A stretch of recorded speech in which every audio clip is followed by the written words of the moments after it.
აფხაზეთი მე ვარ პროექტის ფარგლებში კინოს სახლში დოკუმენტური ფილმის მეექვსე ნაწილის პრემიერა გაიმართა. ფილმის მეექვსე ნაწილი იმ ექიმებს ეძღვნებათ, რომლებმაც ბოლო წუთამდე არ დატოვეს აფხაზეთი და თავიანთი პროფესიით გმირულად იბრძოდნენ დაჭრილი ქართველი და აფხაზი მეომრების, ასევე მშვიდობიანი მოსახლეობის გადასარჩენად. დოკუმენტური ფილმი პროექტ აფხაზეთი მე ვარ ფარგლებში ორგანიზაცია თაობა 21 საქართველოს მიერ შეიქმნა. ფილმის მიზანი პირველ რიგში ექიმებისთვის მადლობის გადახდა იყო გაწეული ღვაწლისთვის და ასევე საზოგადოებისთვის იმ რეალური ისტორიების გაცნობა, რომლებსაც ექიმები ფილმში თავატყვევიან. პროექტის აფხაზეთი მე ვარ ფარგლებში ასევე შექმნილია 2 წიგნი, სადაც 73 ომის მონაწილე ვეტერანის ისტორიაა შესული და გადაღებულია 6 დოკუმენტური ფილმი.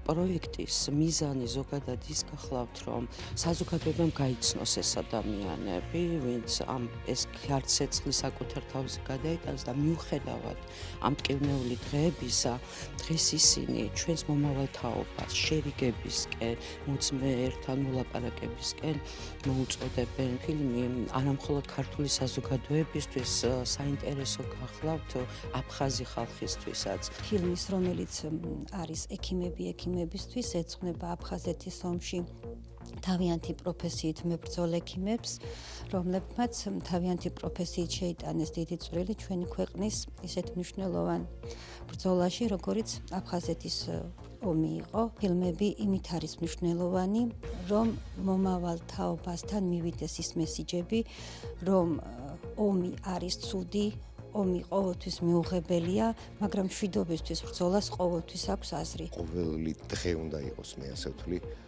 აფხაზეთისთვის და სამაჩაბლოსთვის. ხანდახან ისეთ დაუჯერებელ ამბებს ყვებოდნენ ფანტასტიკის სფეროდან ალბათ.